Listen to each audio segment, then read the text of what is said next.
On this episode of Phinside The NFL, it is the preseason panel, and we've got a good one for you. It's myself, Richmond, Webb, Neal, Driscoll, Mr. Ballgame, Bobby from the Dive Bar, your friend Ryder. I know y'all love him in the chat, and of course, my boy Alf from 3 yards per carry.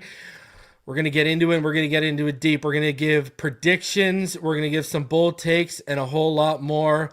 I'm all worked up from the conversation we had backstage. So without further ado, let's go ahead and let's get into this.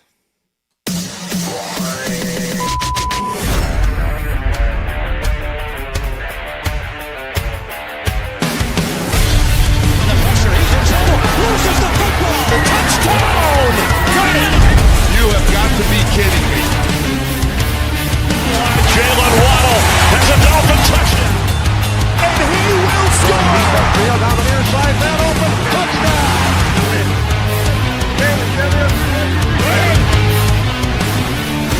The run from Tagovailoa. Touchdown. He's going deep. He's going over the touchdown again.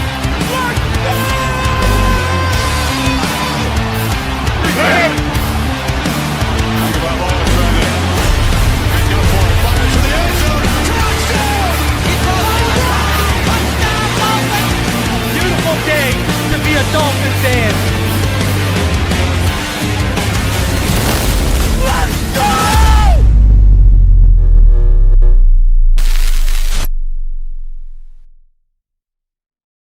What is good, Fin Nation? What's good? It's your boy Reason. We're back here for another one. And tonight, I'm joined by an all-star cast. I think Cameron Sparks basically said we assembled the Avengers for tonight's show. So we're going to get into it. But before I do, a few point of emphasis is here. Number one, Dudley Do-Wrong is not here because there is an issue. Because I've seen people in the chat be like, yo, where's your guys' podcast? What's going on? Well, the starting lineup will be live tomorrow at 6 p.m. So we'll be back tomorrow. He just has a prior commitment. That's why he's not here. Kevin Dern is not here because he's currently on an airplane somewhere. So good and safe travels to him. But, and then Martin, honestly, I'll be honest, I forgot. So other than that, we're good. Richmond, Ballgame, Bobby, Alf, Neal, and Ryder. Welcome, gentlemen. We are going to get into it today. We're going to go over record predictions. And shout out to my graphic guy because he did some... Spoiler alert, one of the people up here has a pretty low prediction. One of the people you wouldn't think has a really high prediction. And wait till you see what my guy did to the graphics. It's absolutely hilarious. So we'll get into that in a little bit. But first things first, any one of you take it away. How are you doing, gentlemen, on this fine Tuesday evening as we are on the cusp of the 2025 NFL season starting? Well, not everybody speak out loud.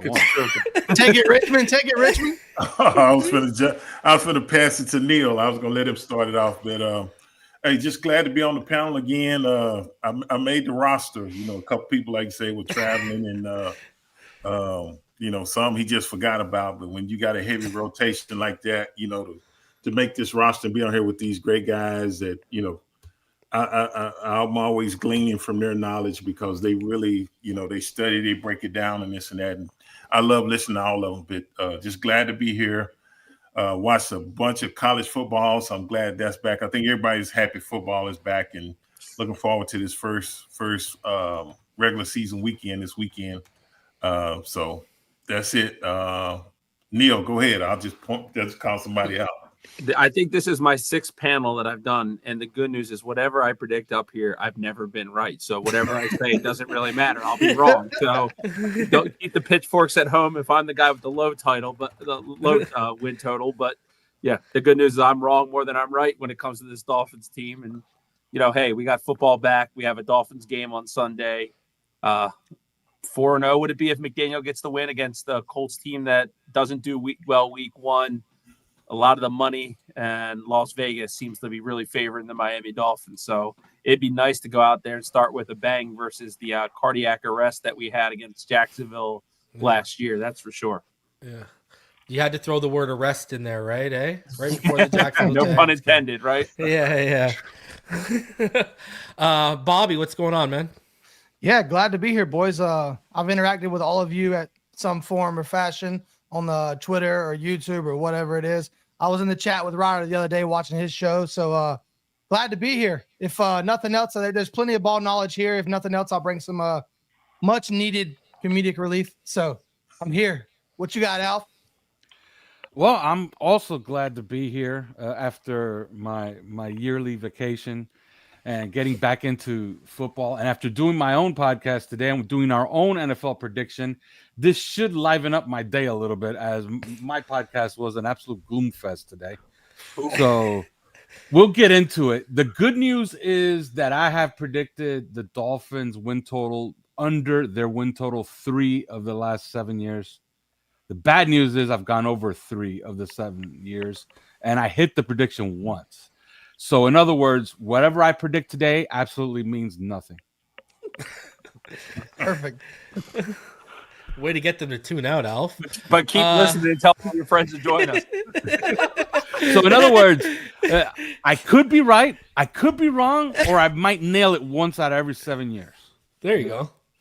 So I think Ball game. Let them know. Let them know how positive you are today. well, I think for me, man, I went with a different approach this time. Although I don't think it's a secret. I don't care for the roster. I think Grit could have done a better job of getting some more quality depth. I think the front line guys, if they can stay healthy and show up the way we hope they can, I think they can have a successful season. The schedule is kind of a layup. If you go and you look at what the teams that they're playing, most of them have previously done in the last couple of seasons. Even the most important one is last season. So there's really only 3 juggernauts on the entire schedule. But that really doesn't mean anything week in and week out. People seem to always want to get up and give us their best game. So we just got to be able to match that and in return that type of energy. Otherwise, it could be one of these predictions a lot of the other guys had. But I was optimistic. In a perfect scenario, I gave a perfect prediction for what I think they could do if they stay healthy and they execute. So we'll see how it all plays out. This is the first time I've ever really done this. That's interesting that the ballgame talks about schedules, because I do this every year. I weigh the schedule, and remember, there's 2 things, because I talk about this all the time, and I talked about it on the podcast. I talk about it on Twitter. There are 2 things. There are the Vegas win totals, which Miami has beaten 5 out of the last 6 years. And then they are the expectations. The expectations are, once the games start playing, the money line favorite every single week. Miami has actually not met those expectations 5 out of the last 6 years. So in other words, Vegas puts out an expectation for Miami. Then they watch the games and they say, man, this team is good. This team should do this. And then that team does not do that. So, I completely agree. Everything Ballgame said. I love parts of this roster. I think this front 7 is awesome. It's the best one in the Chris Greer era. So best in the Flores, McDaniel era. But the secondary, it was almost like they built it. You remember, you guys, I haven't played Madden in a while, but you remember back in the day when you're like, man, this team sucks. And you just go in free agency and you just pick up every 83 rated player. Exactly. That's what they did with the secondary end. Hey, maybe it works out. I'm a big fan of Rasul Douglas. He wasn't good last year, but hey, maybe he's good. I am a fan of Jack Jones, but he's a guy who's not reliable. He could easily have a season this year where he gets paid by somebody big next year. But, other than that, I hate the tight ends. I don't like the offensive line depth, but there's a lot to like about this roster. I love the top 22. I just do. I think this is a really good roster. If, again, you could turn off injuries, and you just can't. There's a few guys that just have to stay healthy to keep this boat afloat. Patrick Paul is one of them. Tua, of course. And Austin look, Jackson. to cover, Austin Jackson. Oh, yeah, good luck. To cover for those cornerbacks. People think, those safeties have to be healthy. No, the guys who have to be healthy are those linebackers. Yeah. Okay, so you're going to need Brooks and Dotson to be healthy. Yeah. And the good thing is they have a lot of depth there.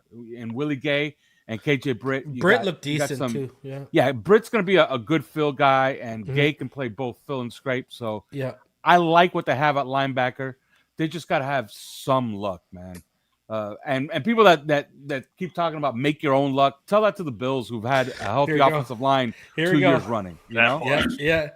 I think we were talking about that on me and Richmond and Ballgame show. I believe we were talking about the offensive line and how healthy the Bills have been able. What do they have? The most games started by their starters over the last 2 to 3 years, right? Yeah, most snaps by their starting 5 in NFL history, 2 seasons running. And Tua needs, and I said this, Tua needs that more than Josh Allen does. Josh Allen can create out of structure and make things happen when it breaks down. You know, we all know where Tua's at. He can create out of structure, but he needs that protection, a la the hip injury against the 49ers. But Ryder, what do you think about the secondary? Yeah, first, just excited to be here. You know, first panel, got called up from the practice squad. But yeah, getting into the secondary. We could bring you up 3 more times, then we got to cut you. But yeah, the secondary, I mean, I've been kind of the whole off season just rolling with the young guy agenda, especially after the initial wave, you know, ignoring in free agency and the draft. I was like, you just got to go with some of these young guys. And I think that's the direction they mainly went, except, you know, adding Rasul Douglas. But yeah, I mean, I think the entire defense is going to come down to that front 7. There will be games where the secondary gets exposed when they're going against teams that are more run first, built off play action, can create extra time in the pocket. That's where I see the defense having more troubles. But I think against a lot of other teams, the front 7 should be able to put in a lot of the work.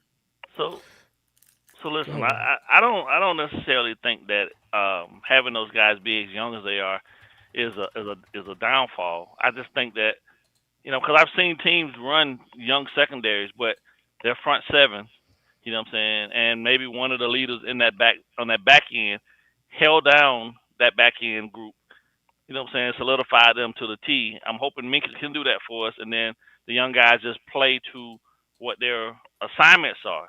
Real, true, diehard, nothing but alignment and assignment. Don't try to be heroes. And then let the front 7, you know what I'm saying, get out to the quarterback, stop the run, put them in long distances, and then everybody can come up and just play the sticks type of defense. And you can be successful with that as long as those guys understand what the matchups are, and they really, really, without a shadow of a doubt, don't try to play hero ball. If you need help, let the help be there. You know what I'm saying? If you need a guy underneath the route or underneath the number 1, it's okay. You know what I'm saying? But don't play hero ball and we'll be fine. But that front 7 has to stay healthy. They have to generate the pressure.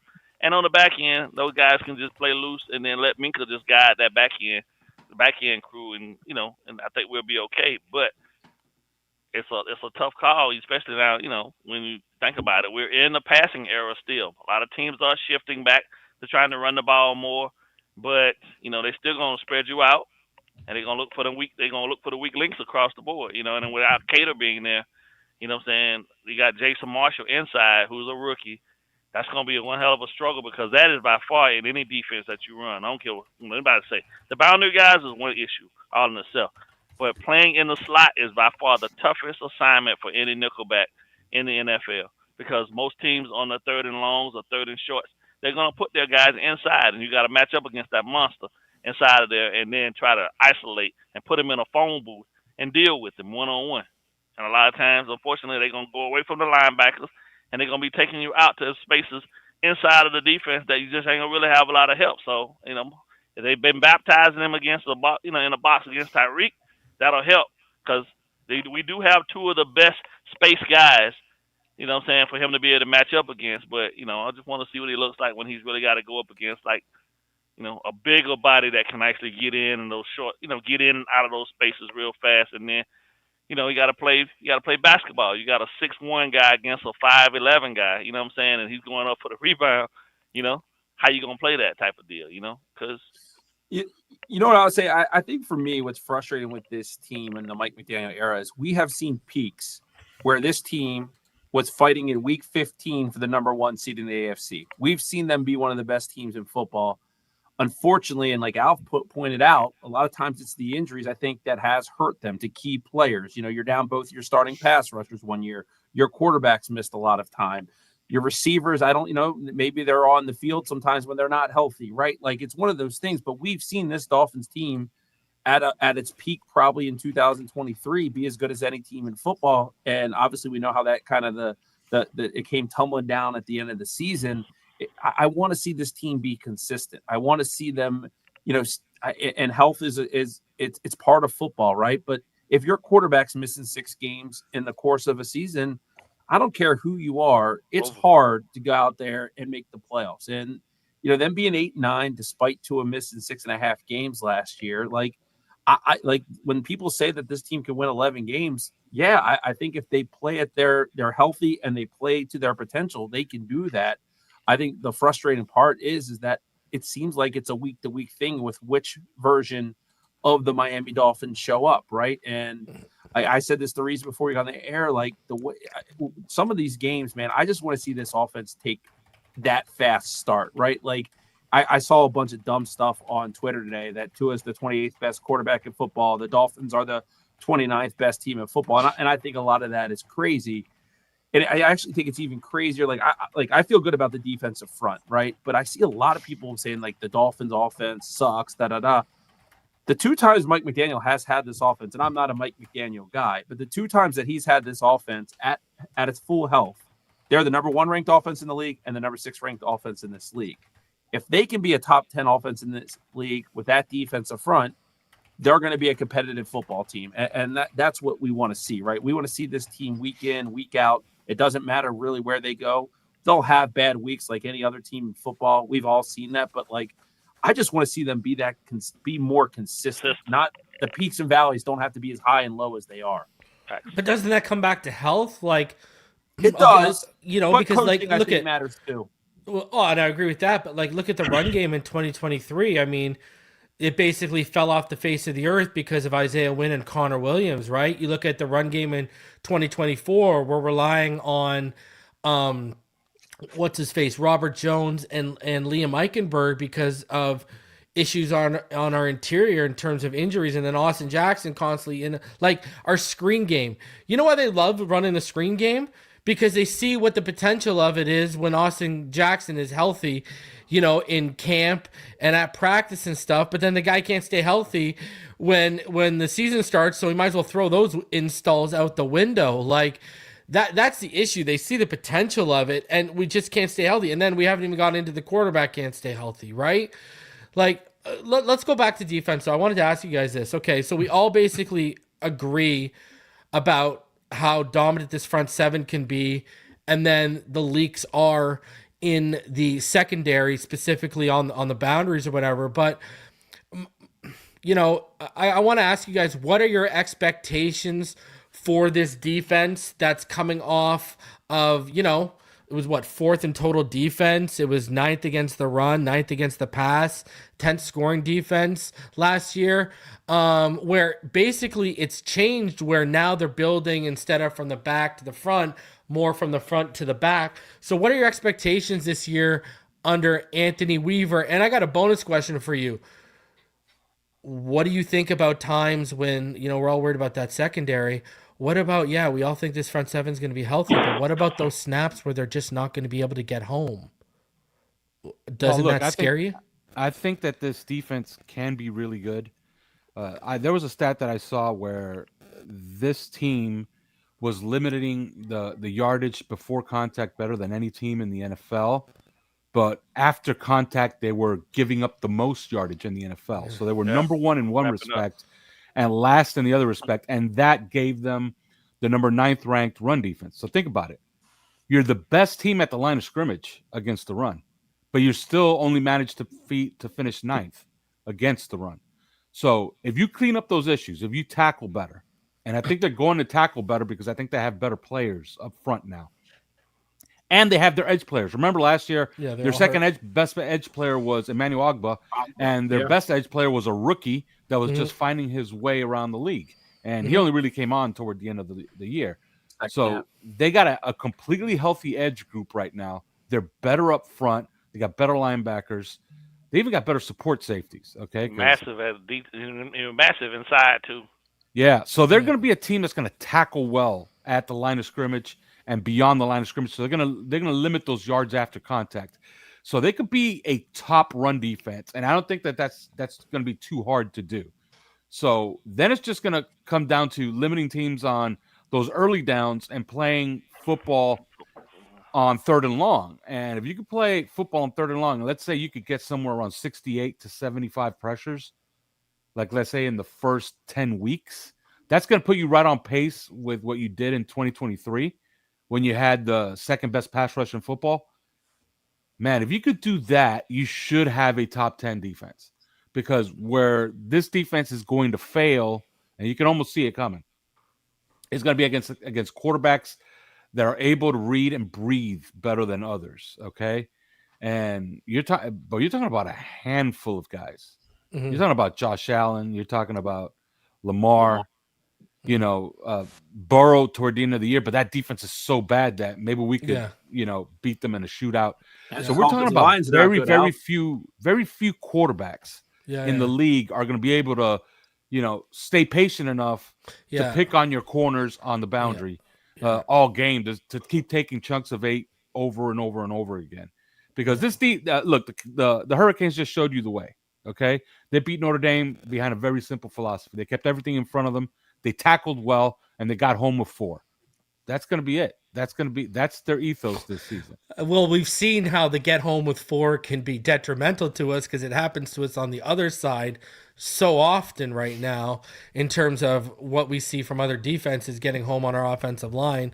Yeah, I mean, even better if you can get home with 3 a little bit. So, and that front is going to be very, very strong. What do you think, Neal?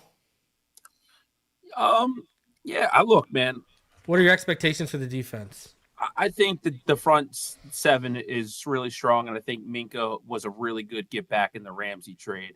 Sure, I have questions against the quarterback, but they're doing the old philosophy. Let's utilize our strength to hide some of our weakness, right? And I like Chop in the second half of last season was among the league's best pass rushers, and I think he'll be that guy to start the season. You have Chubb, you have Phillips back. I think Matt Judon, especially when it comes to fit in the run, was a very underrated signing for them to bring him in. I know he's not listed number 1 on the depth chart, but Kenny Grant is going to have a big impact, I think, on that defensive front. And another guy that I think is going to play some meaningful snaps for this team is Jordan Phillips. So I think they're deep up front. And, look, Storm Duck and who did they name the other starter today? I know it wasn't Douglas. I think Jack Jones. Jack Jones. I think Douglas is going to find his way on the field, after he gets acclimated here. That's not going to confuse you with Surtain or Madison. But, that front 7, if they do what they're supposed to do, that the corner won't be as exposed. Like Alf said, Jaden Daniels, Lamar Jackson, Josh Allen, those are the quarterbacks that can hurt you because they can make plays with their legs. They can create in chaos. But I think a lot of these other guys that we have on our schedule, quarterback wise, our front 7 is going to cause some hell for them. And I'm an Anthony Weaver guy. I love the concepts that he brings here. I love the discipline that he has on the front of this defense. I think the Dolphins defense is going to be really good.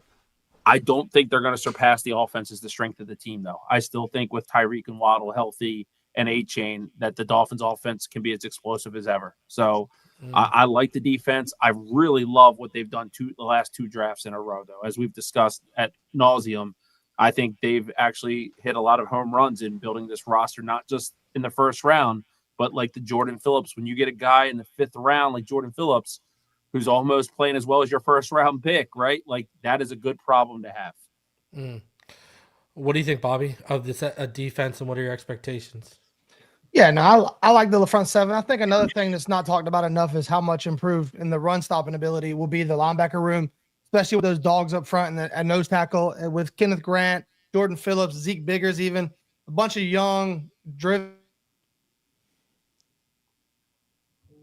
out of the play so Jordan Brooks can pursue and make plays. And, Tyrell Dodson, they're going to be able to make a lot of plays and not have to fight as much, not have to get stuck in the mud so much with those big boys up front. And I think, if the pass rush is as good as we think it will be, it'll help the secondary a lot. But like Alf said, I mean, Jack Jones is a gamble. So he'll intercept, pick 6 a screen, and then he'll get beat for 80-yard touchdown. It's just kind of Jack Jones, living in Jack Jones' life.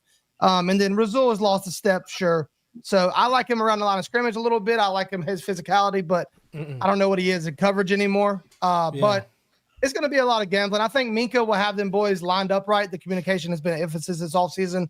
So I think those guys will start, that's a good step, being lined up proper in the first place. I think they lacked a little bit of that last year.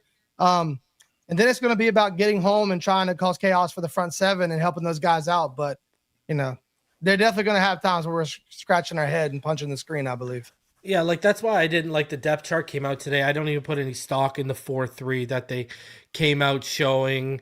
I don't even put any stock with what they told us the secondary depth is right now, because how many, everyone's like, oh, Ashton Davis ahead of Melifanu. Well, newsflash, Minka, Melifanu, and Ashton Davis are going to be on the field a lot more. You know what I mean? Together. I mean, people they want to highlight it all offseason, but no one wants to talk about it now that they've seen a depth chart about how much we are going to be using a 3 safety look, and then you got Melifanu, a guy who can, he can play corner a little bit too. So he allows you to rotate down. I don't know, man. They've clearly got a plan. They knew about this Jalen Ramsey issue since before free agency opened, and we haven't seen the urgency. All of us would have panicked and had, I know I wouldn't be the only one who probably would have traded a pick from next year and tried to move back up into the 70s and hitting that cornerback run in the draft this year. I think a bunch of you guys probably would have, but they got a plan, man. And I don't think Weaver has given us any reason to not trust him yet. Ryder, what are your expectations for the defense? Yeah, I mean, I definitely like the defense. Think it's going to be pretty good. One thing I wanted to point out that I think is where the defense should be heading is looking at the Rams game from last year. I think that's the blueprint. They stopped the run early. I think stopping the run is the key to allow your pass rushers to get in good situations, 3rd and longs. Mm-hmm. And even in that game, Stafford was processing at a very high level, and they just constantly were forcing him to check down, getting pressure with 4 with a bunch of different looks.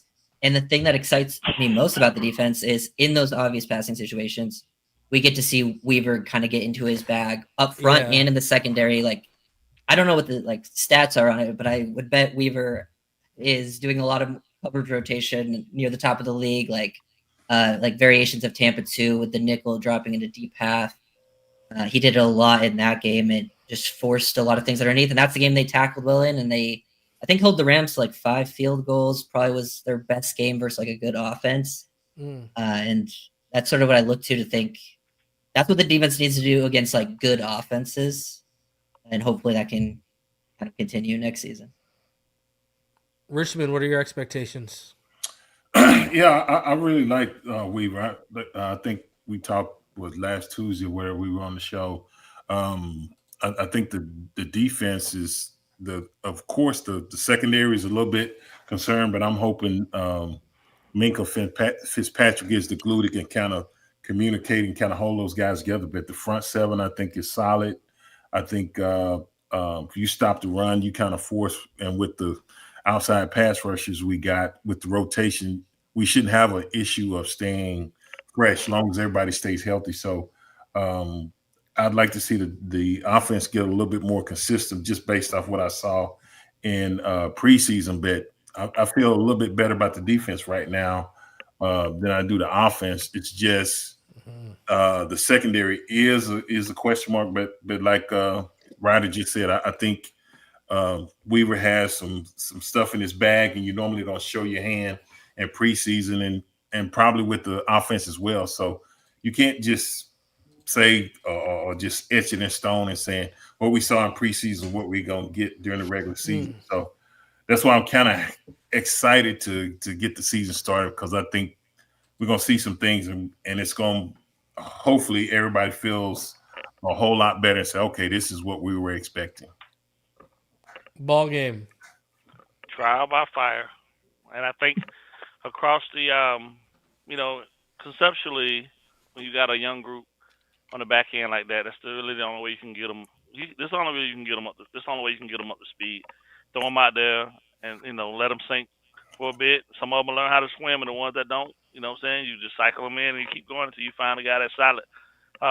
We didn't do ourselves a favor early on in the last couple of years of going into the draft and grabbing quality guys that we could have been already had in place. But at this point now, you don't have a choice. You got to throw them out there and see what you really got. And I do believe that, scheme-wise, we were smart enough and savvy enough to be able to cover up some of their, some of the things that they don't do well, but a lot of it's going to be predicated off of pressure, and the front seven has to be, spot on in that. And I believe we have the bodies to do it, and then we have the depth up front to be able to pull that off. It's just, there are going to be those times where guys are going to get outside of the contains and freelance out on the edges. And can those guys hold up is the question. But over the course of time, you're talking 17 games. To be a pro, you got to be able to adapt and overcome, and this is what we're going to really learn the most about these guys other than Minka that are back there on the back end. So it's not like I haven't seen this before. Other teams have done it. Hell, Philly played two rookies last year with Slay as the guy to come in and solidify those guys and teach them. So maybe Rasul was brought in to, kind of be what Jalen was supposed to be for them, in terms of expertise at the corner spots.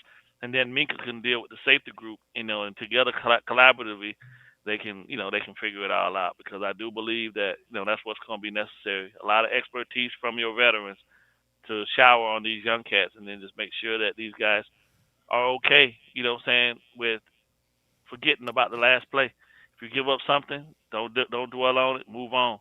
Because as long as you linger on it, now your backpedal is slow, now your processing is even slower, and you're going to continue to get whooped on. You got to just let it go. Next play. You got to have the next play mentality as a cornerback. Otherwise. Well, you got to bring up bad memories for me, man. You know how badly I wanted Cooper DeJean and all the pushback I got on X over him and me having to pull out videos and defend this guy, and then he turns out into that stud. And my God, if we had a player like that on this defense, oof. In that secondary with what we have right now. Oh man. But Mitchell was good. Mitchell was a dog too. Yeah, but honestly, because what you all have mentioned with the Minka stuff, that's kind of why I'm like at ease with that secondary. And I kind of bought into the fact too of like what Ryder was saying. It's time to let the young boys roll a little bit. And what's crazy is think of how much more relieved we'd be if Kader Kohu was healthy, and yet 6 months ago, if I would have told you Kader Kohu was going to be your cornerback one, y'all probably would have laughed in my face.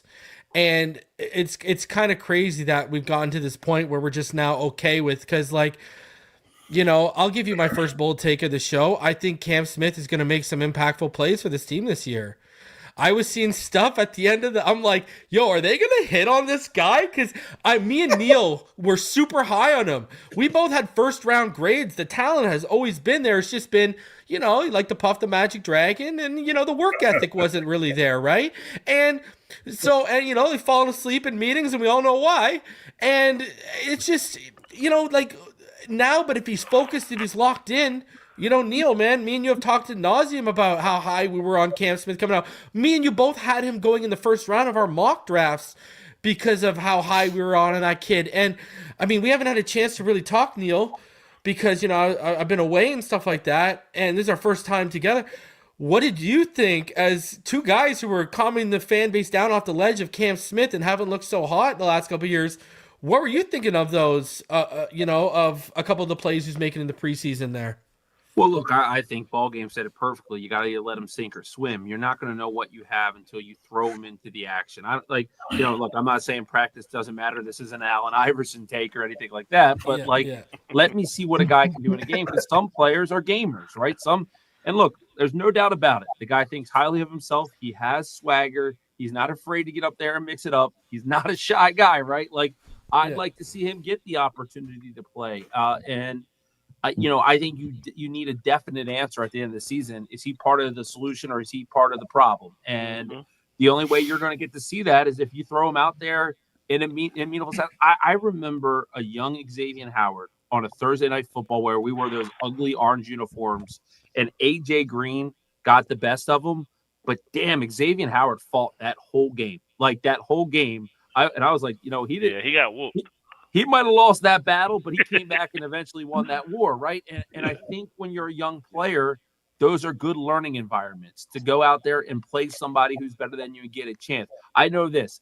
If he's on this non-football injury list and they keep him on there for a large portion of the season and he doesn't play snaps, to me, that's malpractice. And it's no disrespect to any of the other corners on this roster, but it's not like we have a Mel Blount or Charles Woodson or Deion Sanders that that he should find some time.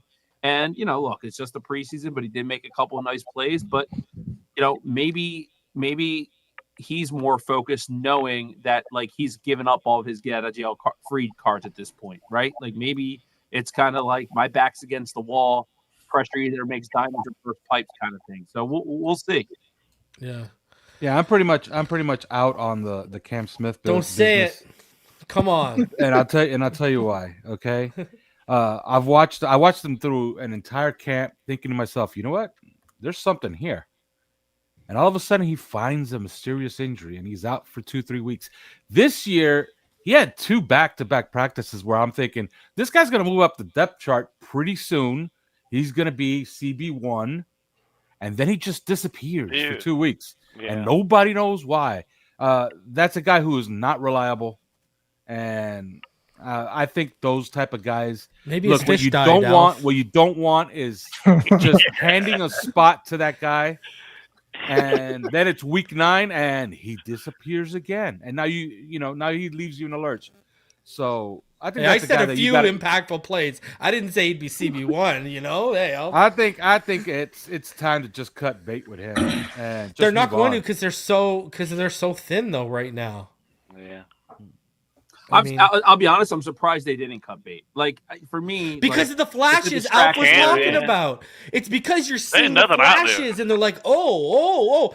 And dude, if Greer hasn't cut bait with Liam Eichenberg, you think he's going to cut bait with Cam Smith, who's shown flashes where Weaver's even probably raised his eyebrows a little bit? I think you just nailed it though. I think that's the problem. This Greer has 2nd-round picks on both of those guys, and he's going to give it every chance possible to work out for him. And it hasn't so far. I was high on Cam Smith too. I was high on Liam. Yeah. I thought he was a solid prospect. I didn't Dante think Colonelli was so high on him when we drafted him. I didn't think he had a high ceiling, but I thought Liam had a damn good floor. And he just, and he ended up having a 10-year career. Notre Dame and all, Yeah. Never had a sack, given up. He'll end up having a 10-year career because he gets 6 years. No, he shouldn't have gotten Miami, bro. That's why. Either way, hey, I'm not saying he's good. This is not what I'm doing here. This is not what we're doing. My thing with Cam Smith though is, Greer, no one had more intel on this guy than you. Okay? Like, your son went to that school. No one had the connection to that South Carolina staff like you did through your son. Brother, come on. Was everyone lying to you, including your son? Like, that's where I'm not like, we all remember he was the last rookie to sign his rookie deal, right? Remember that cycle? And we all know why. Because, the Dolphins didn't want to give him a bunch of money and have him run out on the town. So it's kind of crazy that if you knew that, why did you take him so high when he was clearly dropping? Just the talent, the 1st-round talent that me and Neal alluded to? Like, it's kind of like Greer. You're damned if you do, damned if you don't on this one. All right, we got to switch gears here to the offense, though. So we were talking backstage about it. I don't think anyone's as much doubt as people might have about our secondary. They probably have even more about our tight end room right now. They probably have more about our depth right now. I mean, people are trying to sell me, hey, we just got Kendall Lamb, come down off the ledge when, a year ago, this guy basically had a foot out of football and was ready to retire. And, maybe his body already has 2 feet out of the game and is ready to retire before his mind is. I don't know, but I'm not sleeping any better at night. And I'm not saying that I'm losing sleep over it. I'm just saying it didn't make my restless nights more restful. So, what are your guys' expectations with the offense? We'll start with you, Richmond. What are your expectations with the offense, with Tua's health, with the offensive line, with the wide receiver room?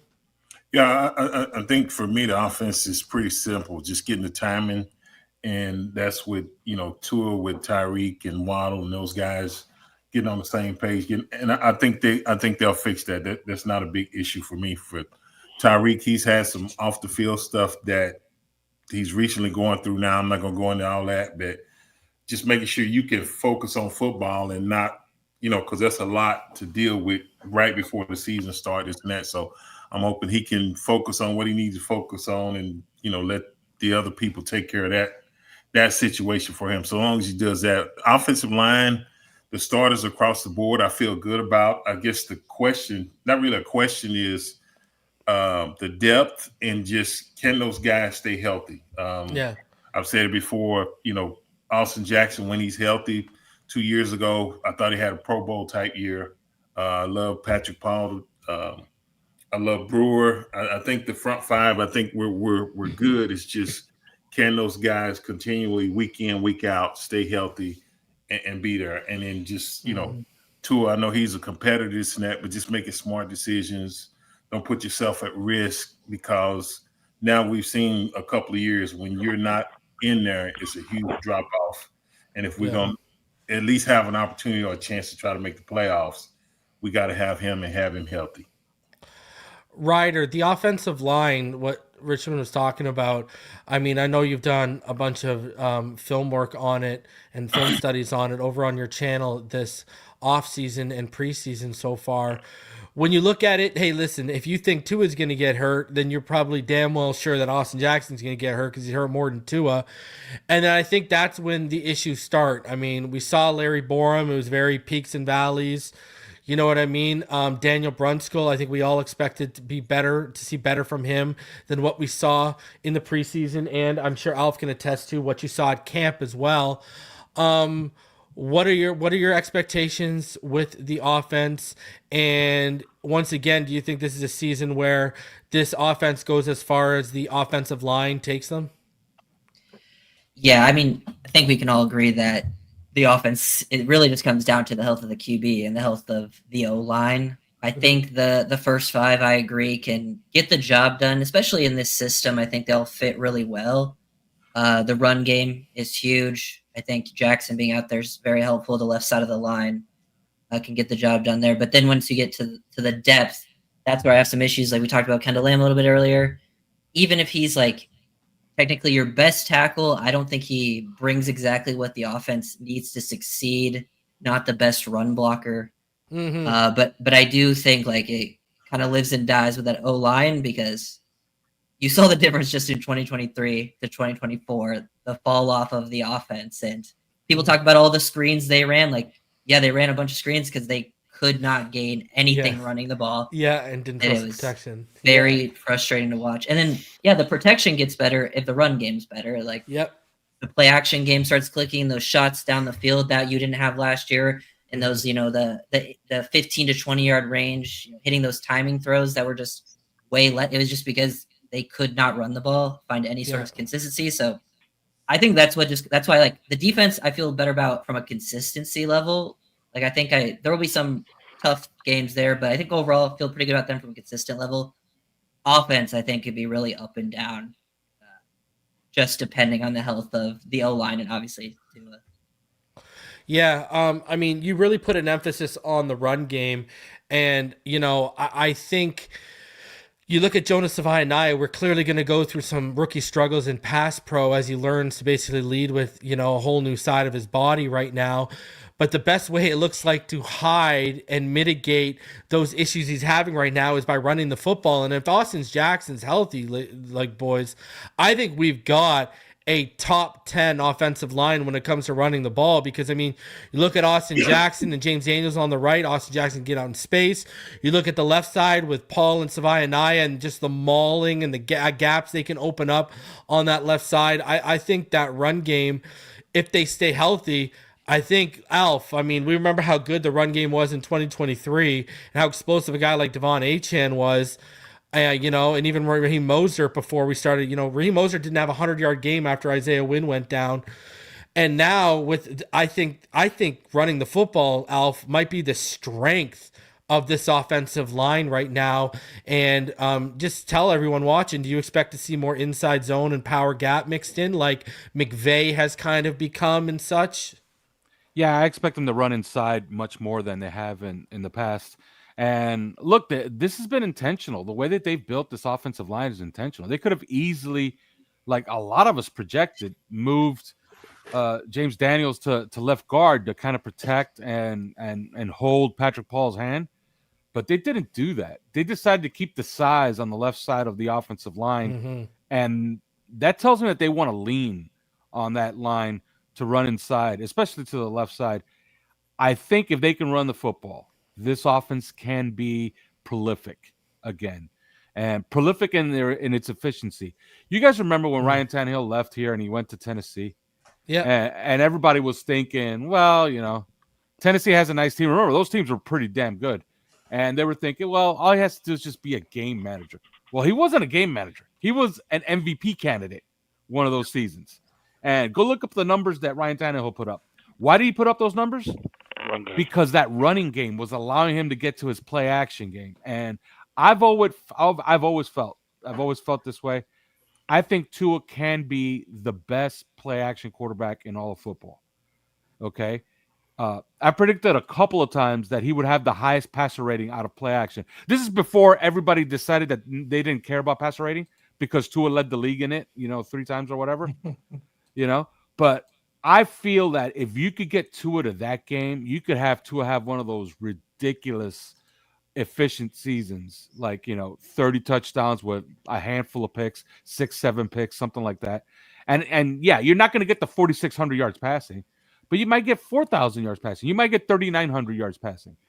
But that offense is going to be prolific if you can run the football, and it just has to. It's going to take a philosophy change, and I think they're leaning that way to make that philosophy change. And if you want numbers, man, if they can hit that 2,300 yard mark, that'd be great. But how about 2,400 with more attempts? Because if they do that, that's going to make them top 4 in the league in running. And I don't care what the hell he has on the outside. You give Tua a top 4 run game, his efficiency is going to be through the roof as a quarterback. Yeah, and he'll be an MVP candidate, and he might not even deserve it. Okay, like Tua might be a top 5 in vote getter as MVP because his numbers are going to look ridiculously. He'll be back to 2023 Tua. You'll see him grow off that. His numbers are going to be, I think, even more efficient than that. Because I think he was in the MVP conversation until we lost to the Baltimore Ravens, right? Yeah, but I think he'll throw less interceptions if he has the running game going. Yeah, and I think he'll break. If we have a great running game, he's going to break 30 touchdowns if he stays healthy. Yeah, and if you do that, then Miami's back in the conversation for everything. Okay. Yeah. Unfortunately, and we're going to get to that later on in the show, I don't see them in the conversation with for the division because even though Miami has a very favorable schedule, Buffalo's schedule seems almost like it was rigged. Okay. Yeah. Right. There is a scenario where I could have the Dolphins 9-4 and they'll be 3 games back in the division at that point. Yeah. Ballgame, what are your expectations for the offense? So I'm paired with most everybody else been saying because I think that it all starts with the run game, right? I mean, the health of the O-line, and we all know that, that's the key to most offensive success. If you can't block anyone, you can't protect your quarterback, then it all goes downhill from there. So those guys got to stay healthy. I think a lot of it just comes down to mental fortitude and, and a lot of mental toughness for them, deciding that there's a big difference between being hurt and being injured.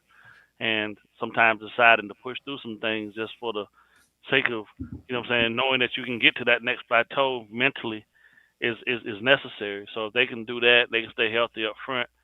I can see us, I can see us really thriving and getting back to an ability for Tua not to have to go out there and throw the ball. I don't like seeing him throwing the ball 42 times a game. I think that's just absurd when you put him into those type of positions because then you give guys opportunities to tee off on him, and that's when the injuries and his body starts to break down. So if we can just go through this process of turn it around and handing it off to the backs 20, 22, 23, 24 times a game, that works for me because then the looks can be extremely basic, but the concepts off of play action can be extremely exotic as you want.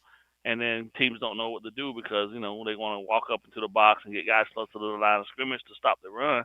Meanwhile, you got 2 cheetahs out there on the outside, right? Waddle is just as fast as Tyreek, in my opinion, and is elusive to get loose, And then if Waller can do anything for us in the tight end game like Jonnu did last year, that's going to be a problem to deal with. But we just don't know. There's a question mark around him in regards to who he's going to be and what he can offer. But right now, you got 2 of the top receivers.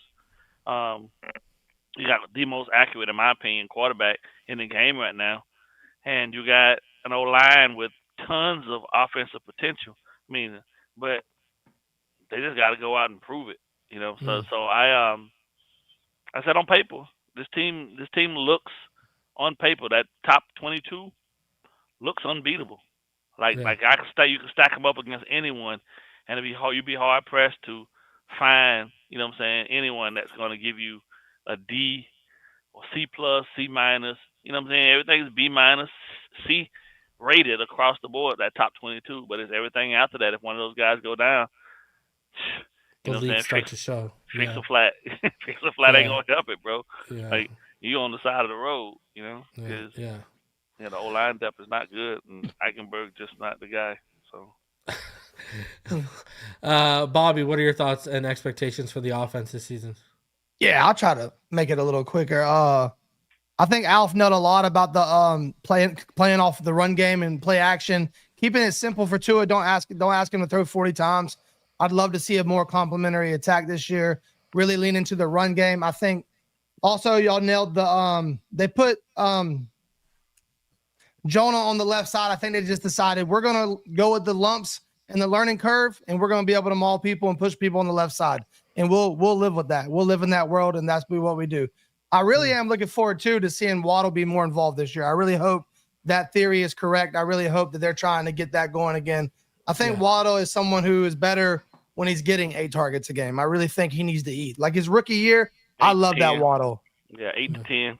Yeah, get Waddle, get the ball in his hands. Like he runs off momentum. You get him going, he gets feisty. He starts shaking that shoulder, throwing the ball down. Like, I love that Waddle. I need that back. So I really hope that theory is true, and Waddle's going to be a big part of this offense. Love Ollie Gordon, love Achane.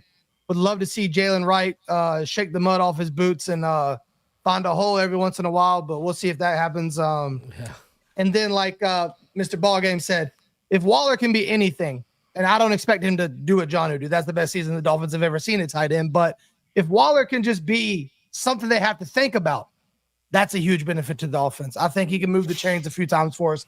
And he's 6'6". I mean, you can't teach that. Red so, zone, baby. I mean, that's a great thing to have. And especially when you're like, Achane's coming in motion, Tyreek's here, Waddle's over there, and Waller's dragging across the middle. I mean, that's just a lot to think about. If nothing else, it's something to think about. So hopefully he gets on the field and he stays healthy.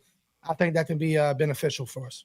Yeah, if Waller could be a short yardage and goal line threat for this team, it's going to make them so much better. And that's all we need. And that's all we need.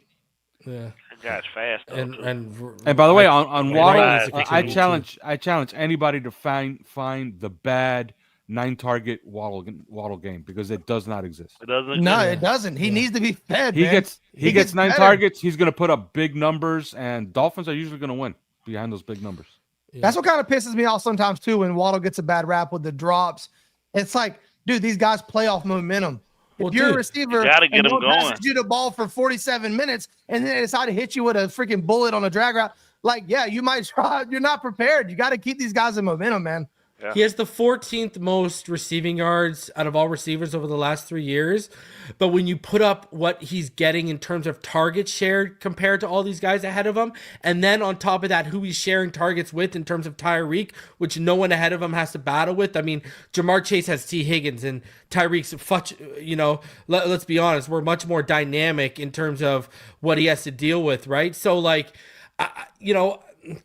I think Waddle's vastly disrespected, and people forget what he looked like in that 2022 season, and they've forgotten real too quickly when he had over, what do you have, like 1,432 yards, something like that? Yeah.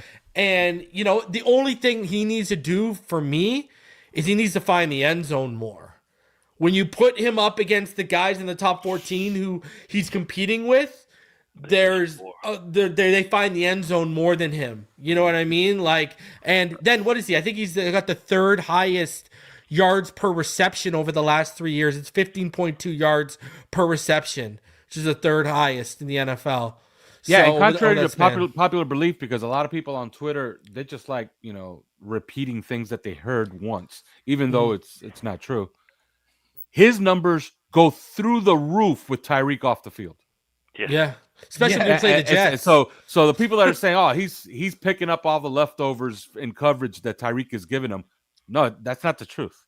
The truth is that with Tyreek off the field, 2 guys actually elevate their numbers drastically. One is Tua, because his numbers are through the roof efficient with Tyreek off the field, and the other one is Jalen Waddle. And I did the numbers on that. His yards per target with Tyreek off the field are something like 10.7, which would make him only second or third in the league behind A.J. Brown and Jamar Chase. And I always say that. So that's all you really need to know. An overlooked thing about Waddle, too, is how professional he's been through all this. Like, the biggest loser of the Tyreek trade has been Waddle. He come here, his rookie year, he's the man. He's setting records, breaking records. And then they bring Tyreek in and, like, what, Waddle's chopped liver now? Like, honestly, if anybody's... You were growing him into being Batman, and then you turn him into Robin against his will. You feel me? Yeah. And he's caught nothing but strays ever since, man. People forget. That boy was bad his rookie year. Yeah. And how bad was the offensive coaching and game planning for him that year? He was like, everything was within 5 yards of the line of scrimmage for that guy. Quick screen. And he somehow made it work. Neal, what are your expectations on the offense this year? Yeah, I don't have too much. I have three things that matter to me. If Patrick Paul is the player that we saw during training camp and in the preseason, that accelerates a lot of things for us, right?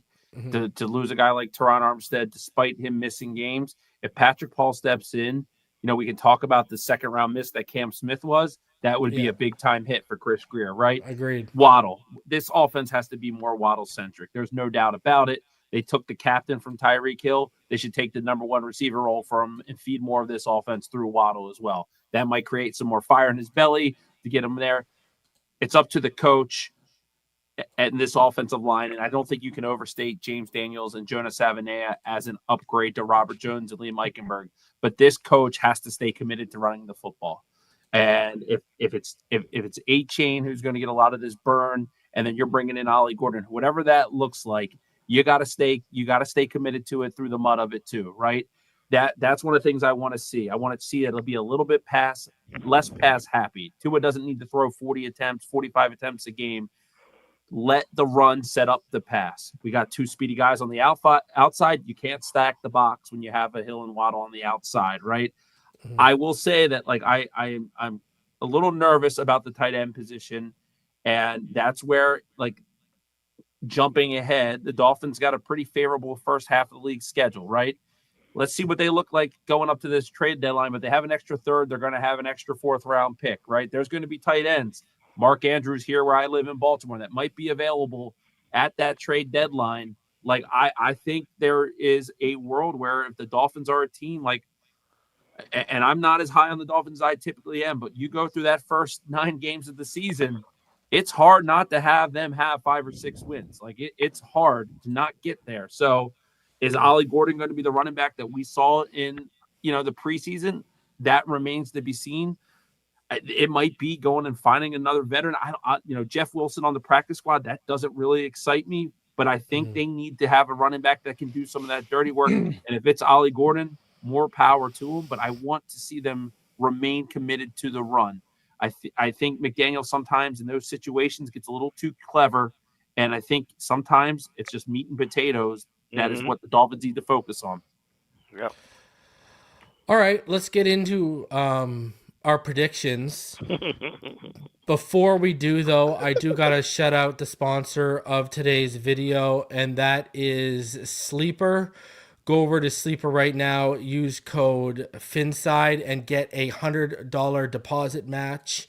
And man, shout out to Sleeper for being the new sponsor. The NFL season is here, which means you could have a chance to 1,000 times your cash on daily fantasy football.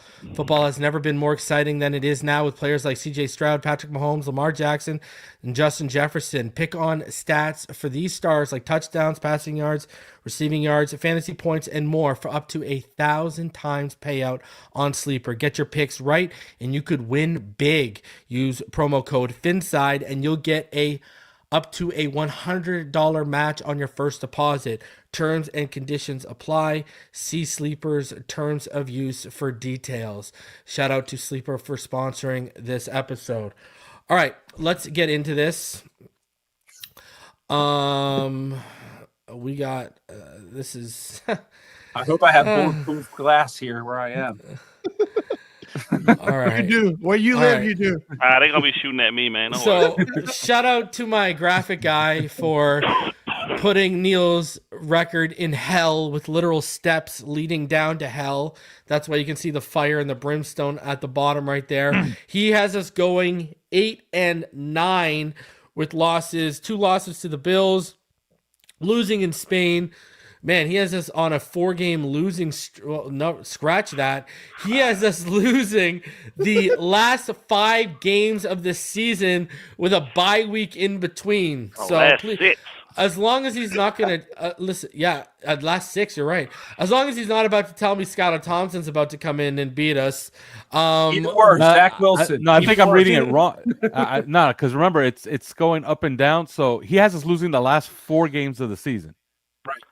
And look, he does. Yeah, correct. You're right. Yeah. So he has us at 1 point 8-5, and man, I think they fire everybody if that happens. And that's what I would predict would happen. He has us losing the last 4, right? Pittsburgh, Cincinnati, Tampa, New England. Right. And a majority of those losses, what I typically, I usually favor in the side of the Dolphins, right? Perfect world scenario. They're healthy. This year I kind of took it differently. I did it. And when I see, you'll see one common theme with a lot of those losses. Outside of probably Zach Taylor, that coach is better than Mike McDaniel, in my opinion. So I need to see Mike McDaniel go against a coach that's not a first-year coach.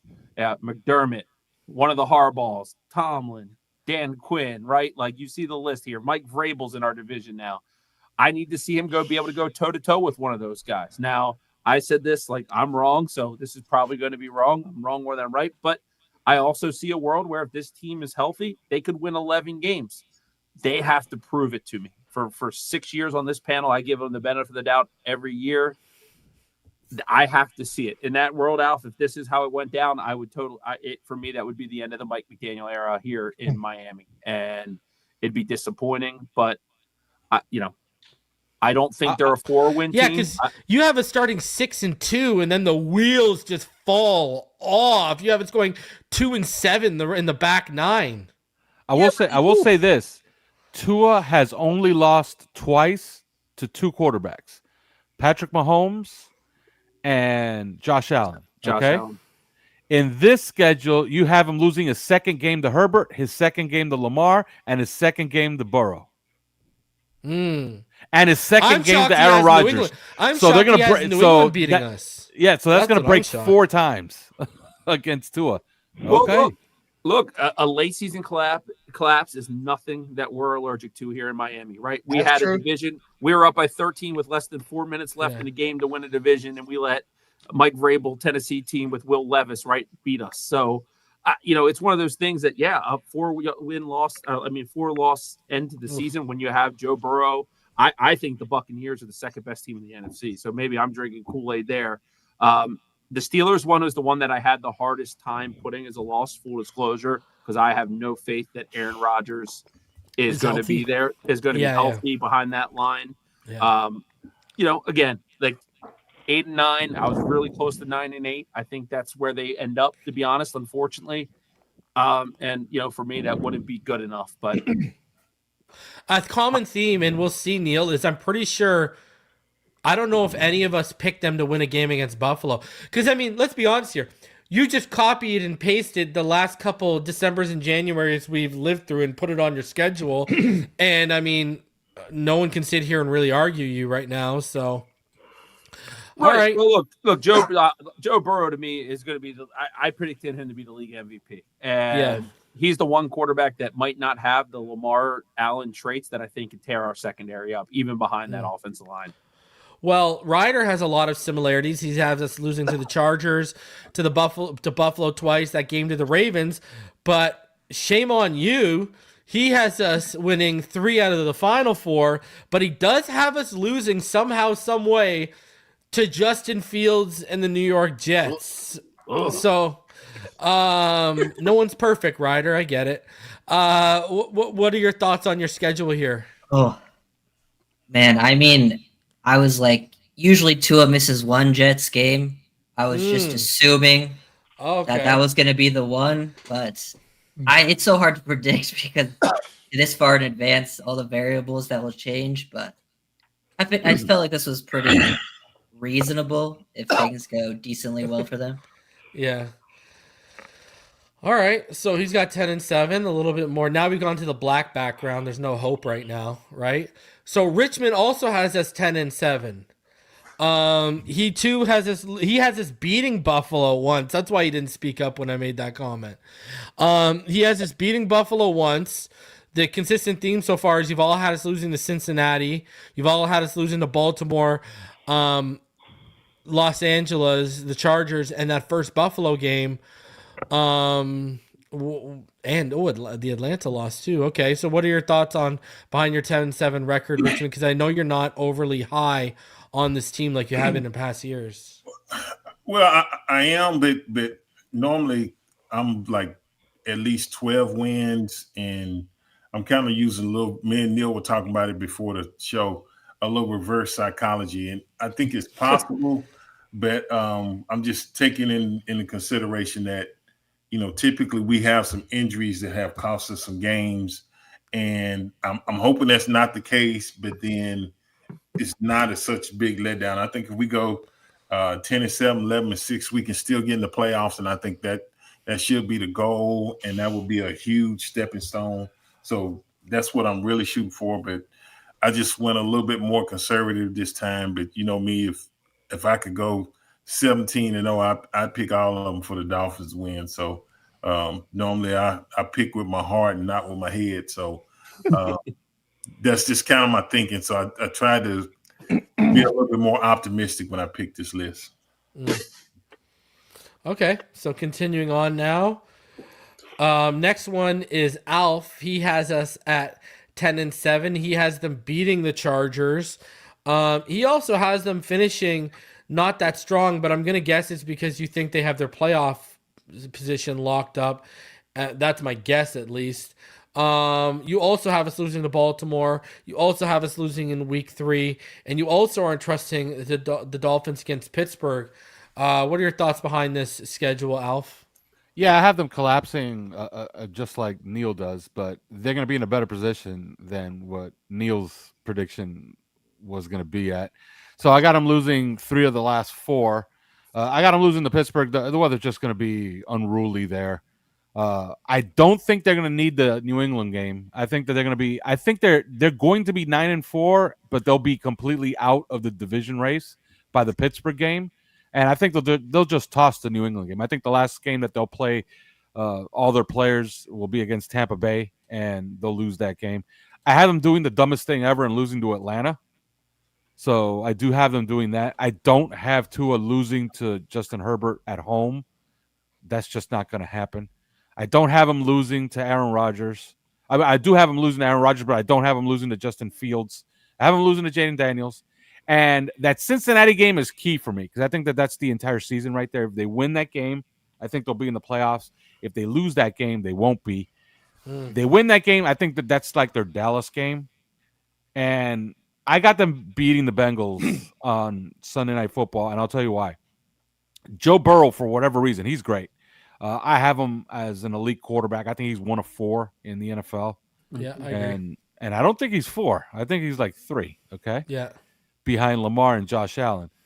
I will say this about Joe Burrow. Joe Burrow, I don't know if it's a fetish or whatever it is, but he likes getting hit a lot. And I think that that's a bad idea against Miami's front 7. And there'll be points in that game, but I think Miami will have just enough with the home crowd. That'll put them over the top. So, I got them getting a win against Buffalo at home because it's in the daytime. It's the first time they'll play Buffalo at home in the daytime in like 4,000 years after Buffalo complained that one time. And I think that they'll be competitive week 3. But the rest, those are just games that they're going to be favored in. I have them winning out of the 10 wins. I have them winning 8 games that they're going to be favored in. I have them winning 2 games that they're going to be underdogs in. And I have them losing basically all 7 that they will be underdogs in except 1. They're going to be favorites against Atlanta in week 6. I have them losing that game because I had to find one game that they're going to do something stupid. So that was the game that I found that I said, you know what? They'll be dumb that week. So I give them the loss against Atlanta. All right. And now, Bobby, You have us going 11-6. You two have them losing to Baltimore in that Week 3 game to Buffalo. You have them losing both times to Buffalo. None of y'all think we're gonna beat the I don't think all of y'all. No one's picked the Commanders game as a win yet either. You also think they're not going to be good against Pittsburgh, and your sneaky loss is Tampa. But you, like Alf, have Miami beating Cincinnati in primetime, which, spoiler alert, that might be the game that I go down to this year. What are your thoughts on the schedule? Yeah, so Buffalo, it's simple for me. They're Debo. They're coming down their street with the bicycle. We're all tucked in our chains. Like, they just are that. Until they're not, I'm never predicting us to beat Buffalo. I'm not doing this to myself anymore. Sorry, Joe Robbie in the chat. We're not doing this shit anymore. I'm fed up. And then, dude, the gauntlet in the middle, I just feel like that's a gauntlet. Honestly, like, the first 10 weeks, honestly, there's two teams that should respectfully beat us. I mean, obviously it's in a given Sunday in the league, but there's two teams respectfully that should beat us the first 10 weeks. I agree. First 10 weeks. Yeah, I agree. Buffalo and Baltimore. That's it. Yeah. And then the Commanders, that'll be a weird game because it's going to be on foreign territory. Like, I feel like we never show up for those games, but you never know. And then Pitt, I just feel like it's going to be cold. It's going to be nasty. You got some revenge on their side with Jonnu and Ramsey. There's a lot going their way there. So I gave it to Pitt. And Tampa, just a good, well-coached team. And we're not going to win on 3 wins. We're not going to end on 3 wins. We never do that. So I had to throw it in there. Did you notice the little light that's starting in the top right corner of this graphic? Because we're starting to see the light a little bit here.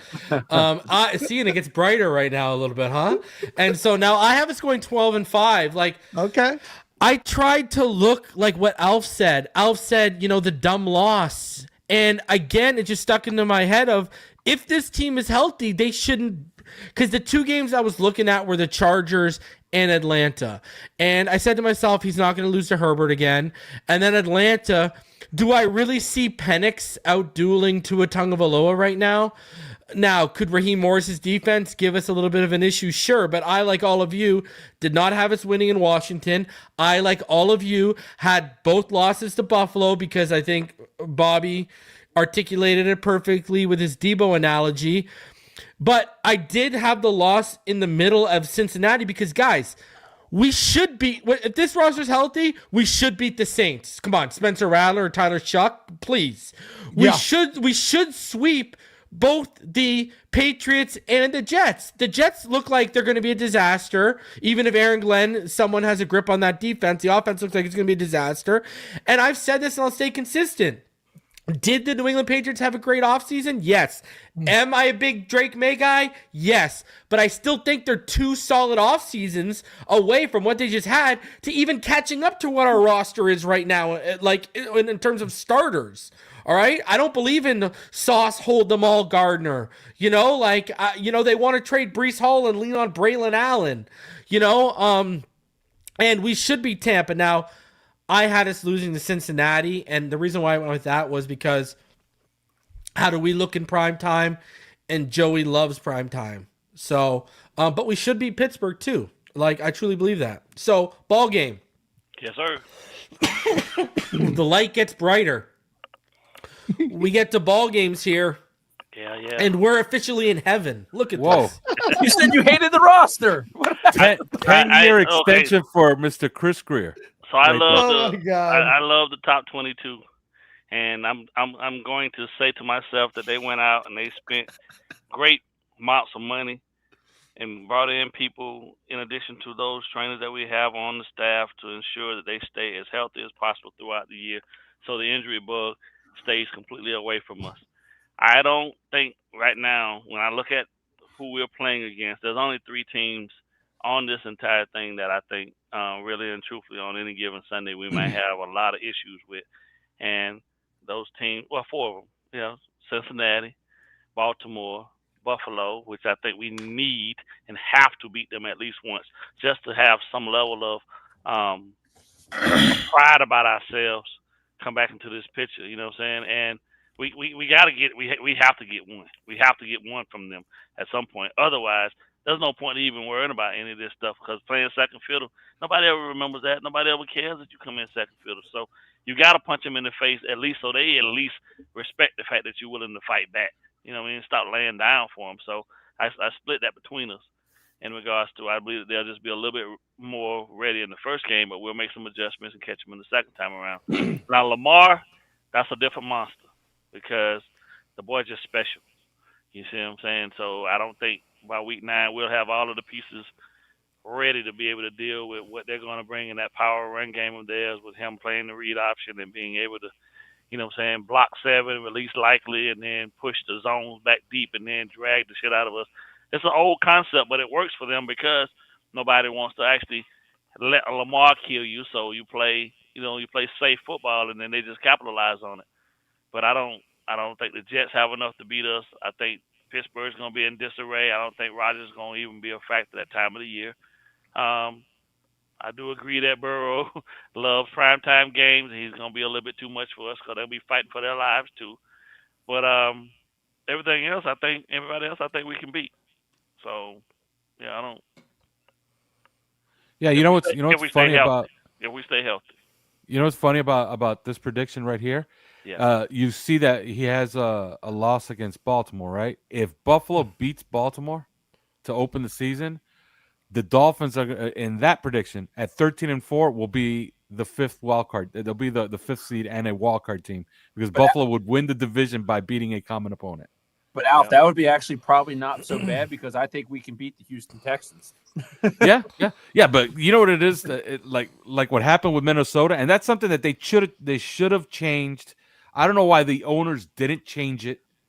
Minnesota last year won 14 games and had to go on the road in the playoffs. Crazy. Yeah, it's crazy. That's not right. It's just not right. So, they should have changed that. Like, look, you win your division, you're in the playoffs. Like, nobody's telling you can't be in the playoffs. So if you win your division at 7-10, good for you. You're in the playoffs. But it's not fair if you're hosting a 14-3 team. Yeah, I agree with that. So we got to ask this final question here, boys, before we get out of here. And we'll start with Ballgame with his Mike McDaniel and Chris Greer extension prediction. Gold trophy, statues. Tua Tagovailoa MVP. Let's go. Do we win a playoff game? Oh yeah, 13-4. But that question makes your eyes go wide. Okay. Yeah. All right. My grandbaby said yes. So, okay. Yeah. Ooh. All right. Okay. Richmond, do we win a playoff game? Yeah, I think we have the capabilities, especially if we're a wild card and we're at home. I fully expect us to win that game. So yeah. Yeah, I think if we get a home playoff game, we all pretty much think we're going to win a playoff game. Bobby, do we win a playoff game? Yeah, that's the $1 million question, right? Waiting on an answer for 20 years now. Man, look, if my prediction is right, we hopefully have a home field, advantage first round. We get a win. But I do think, regardless, that's how the whole team should be judged. I don't care 11-6. I don't care about none of that. If we don't win a playoff game, people should still be fired, in my opinion. Facts. I don't care what goes right, what goes wrong. If we make it and fumble the bag again, you might as well win 8 games to me. It's no different to me. Yeah, regular seeding for seeding anyway. So, Ryder, do we win a playoff game? It depends if we play the Bills with Skylar Thompson or play the Chiefs in the coldest game of all time. I'll say yes. Ryder's just being positive because he's afraid. Probably not. Probably not. I mean, if we're going based off history, no. Yeah. They got to change that, though. You know what I'm saying? Well, I think we know Neal's answer. No. You're going to be fine. Okay. 8-9, but we win a playoff game. All right, let's hear this one. I like Christmas cards more than I like death threats. I don't want Okay. So, no, I if the Dolphins make the playoffs, and I mean this, and that means everything went right. They stayed pretty healthy. Here's a hot take. I think the Ravens are getting the number 1 seed. I think the Chiefs are going to get the 2nd seed. If the Dolphins go in at the 7th seed, I think they go to Kansas City and beat the Chiefs in the playoffs. How about that? All right. How about that for a hot take? Jeez. That's All your right. boy. That's the end of Alf. Travis Kelsey's NFL career, and he goes crying home with Taylor Swift. Taylor Swift. Maybe. Oh, okay. That's my prediction. Alf, what do you think? Love Well, in my prediction, I have the Bills getting the #1 seed and then experiencing maximum pain as they lose the AFC Championship game at home to Lamar. Yeah. And on my podcast today, I predicted the Ravens would beat the Packers in the Super Bowl, and Lamar gets his first Super Bowl.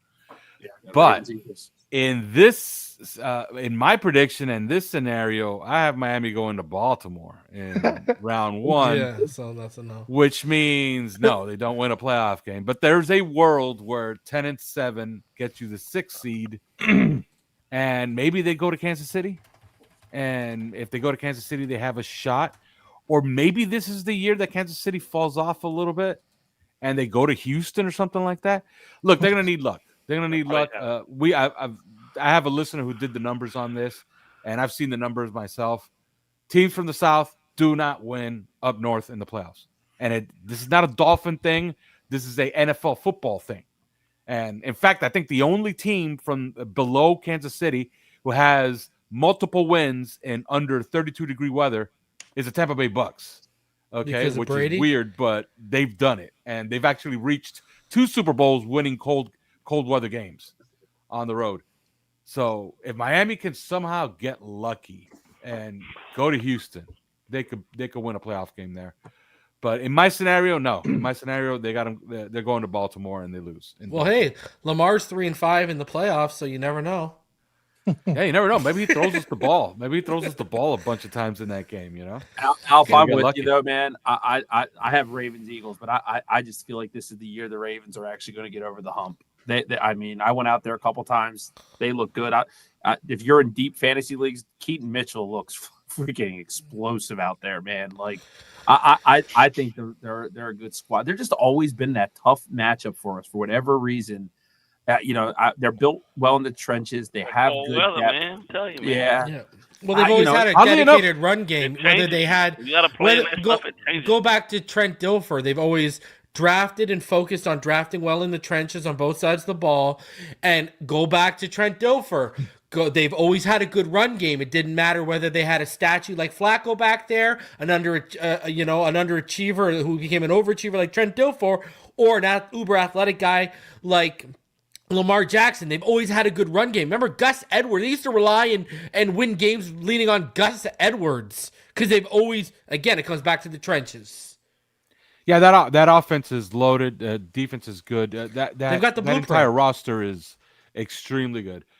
In my scenario, I just have the Bills losing in the worst way possible.